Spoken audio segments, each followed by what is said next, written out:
All right, welcome back. So in the previous videos, we have considered a Schottky barrier when there is a metal semiconductor junction. We saw that the work function of the metal and the work function of semiconductor play a crucial role. We have considered an N-type semiconductor there. Okay? But you could also have a situation that you deposit a different material on a metal. Okay? For example, we could consider a situation where the work function of the metal now here, work function of the metal is smaller than work function of the semiconductor. Remember, work function of semiconductor is simply the electron affinity plus the difference of Fermi level from the EC. So what happens if your work function of metal is lower? Okay. So in this case, there are higher energy electrons in the metal and they would actually enter into the semiconductor. This is how electron transfer happens, right? The other way it won't happen because the energy, there are actually the Fermi energy, the electrons in the semiconductor have smaller energy. They can't transfer into the other side, but opposite transfer happens. So when this happens, it's an N-type semiconductor and we are adding more electrons, right? We're increasing the concentration of electrons in the semiconductor. That's why you will see that in this case, the EF is constant, but then the bands are actually bending low downwards. So this point here indicates excess or additional electrons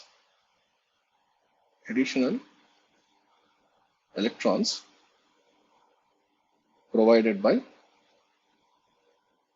my metal. Okay, so because of that you have additional charge and the metal will have the positive charge, so the electric field is going to be in the plus x direction. Okay, so what is happening here?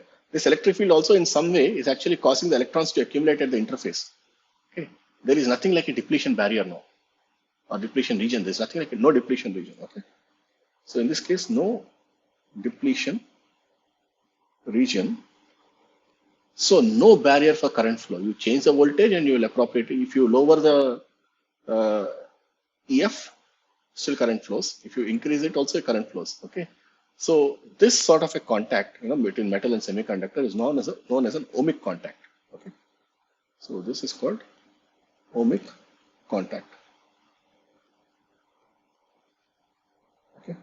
So why do we do this? Well, essentially, it's an important aspect of semiconductor fabrication. When you have semiconductors, we always want to make a contact with the external world, right? We can't simply deal with semiconductors alone.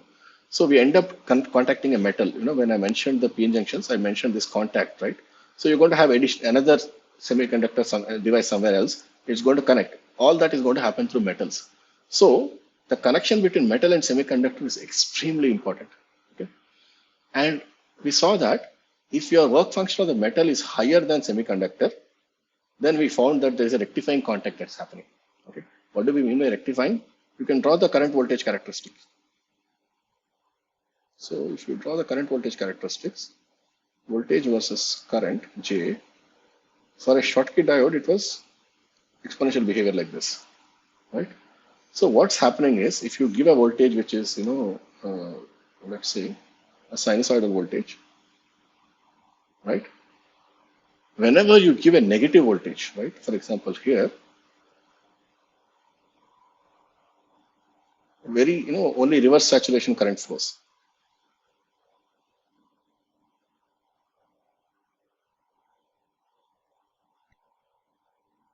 Okay. Of course, there's going to be a small barrier, so it's going to be slightly positive. Till then, it's going to be only reverse saturation. Okay, sorry, I should not draw it here. Even here, right? Some above a certain barrier voltage, you can, above a certain threshold voltage, you will have current flowing. Okay, so in a way, this is called as a rectifying behavior. You are removing all the negative going parts of the waveform. Okay, that's why we call it a rectifying contact, and this happens whenever you have a Schottky barrier. So this is for phi m greater than phi s. Whereas you could also have what is called as a ohmic contact, wherein the current voltage relation is going to be like this. This is for ohmic contact.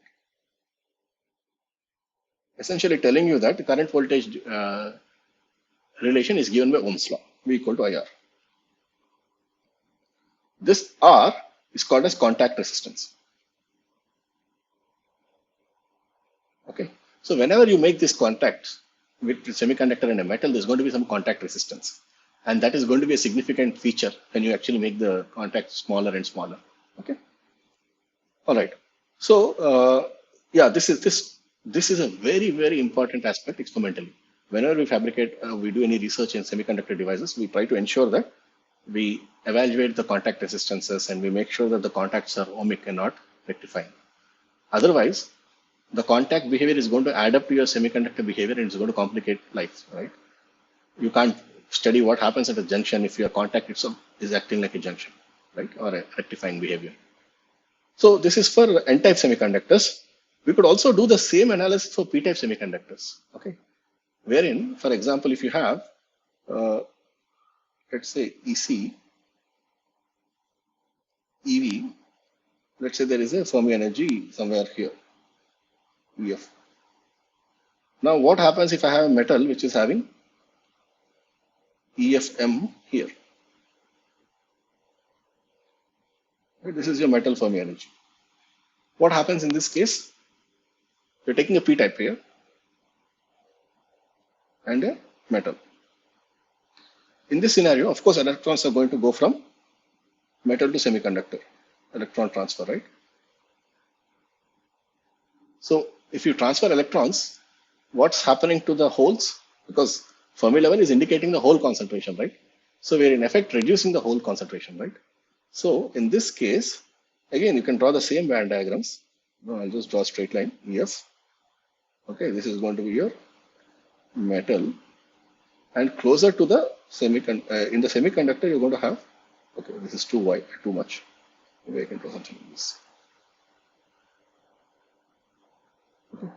So this is going to be your barrier height now, 5B0. Okay, why is it a barrier? Well, immediately you check. This is a gradient in the positive direction. So this is your electric field direction. So it is going to take your holes away from the junction. Okay. So your holes move away from junction, creating depletion region. So there is a built-in potential.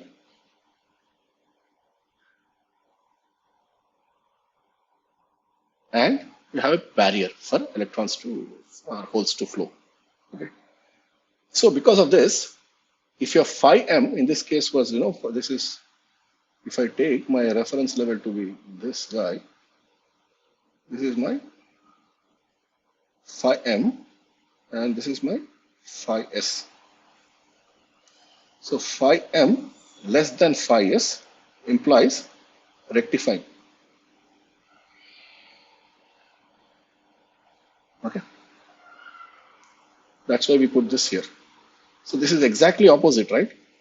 So this condition is opposite to N-type. In N-type semiconductor, phi m has to be less. Sorry. In N-type semiconductor, phi m has to be greater than phi s for forming a rectifying contact. In this case, phi m has to be less than phi s. Okay. So, and ohmic contact also same behavior. I would encourage you to actually see what happens when phi s is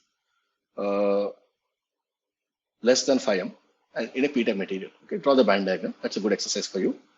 The important point, I mean, one way I recollect, okay, this is a mnemonic that I use. Maybe it's useful to you or maybe not. So what I think is, whenever I have a semiconductor, okay, the work function of the metal has to be, for an N-type material, work function has to be here in the EC or above EC, okay?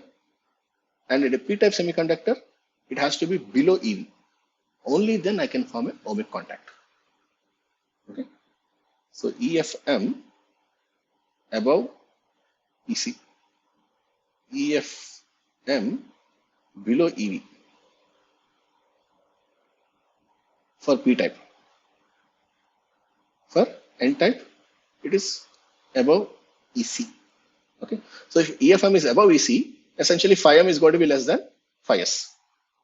Okay, so this is how I remember it. No, I don't, it depends, whether, of course, you can go through the actual electron transfer and analyze it. So whenever you have rectifying contact, you're going to have depletion regions. If you are removing majority carriers in a semiconductor, you're going to have rectifying contact. If you're adding majority carriers, you're going to have ohmic contact. Okay, and this has really a lot of significance practically because, as I mentioned already, you have these metal semiconductor junctions whenever you make a contact, and we want it to be ohmic. Okay, so sometimes we don't really have a choice. In this case, in the previous example here, what we end up doing is we actually dope it slightly higher, just below the contact. Okay, the reason we do that is, see, here are three different scenarios where the barrier is shown with an N-type semiconductor for different levels of doping: low doping, moderate, and high doping. Okay, so we already studied as the doping density increases, the depletion width reduces, right? So the depletion width was what? In this case, W is going to be, there was a 2 epsilon silicon. There should be a Q, I think it should be in the denominator, Nd. Well, yeah, Q Nd by epsilon silicon, right? Electric field. So yeah, it will be correct. V built in. So if you increase, increase in Nd, decreases implies the width of the barrier decreases. And that is useful for us because if you have low doping here, you have a large barrier width and electrons have to cross this barrier and travel on the other side. Okay, thermionic emission process, right? But as you increase the doping, you see that the barrier width reduces. Once the barrier width reduces, here, like for example, if you take the high doping, it has become much smaller. So quantum tunneling is much stronger. Okay, so even though there is a barrier, it still will conduct nicely. Okay, the resistance, contact resistance will reduce when you have high doping.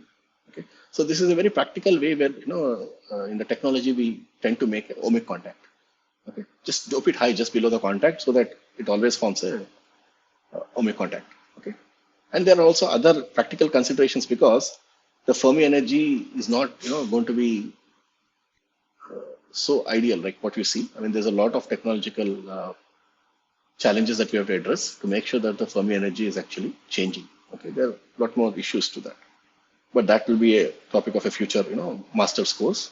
For now, I just want you to understand that Schottky contacts are important, and a practical way to actually make ohmic contact is to simply, of course, choose a appropriate work function metal that works.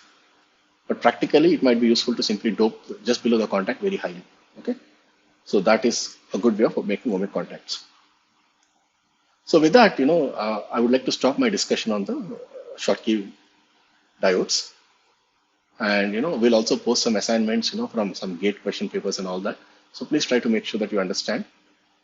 In this course, we are not really dealing with any circuits, so I'll encourage you to apply these concepts to the the questions, direct questions. It's not difficult. I mean, it's not elementary circuit theory is enough for you to understand and analyze that. So I'm sure you have already studied that. So you'll be able to answer the questions. Okay. All right. Thank you so much. I'll see you next time. Bye.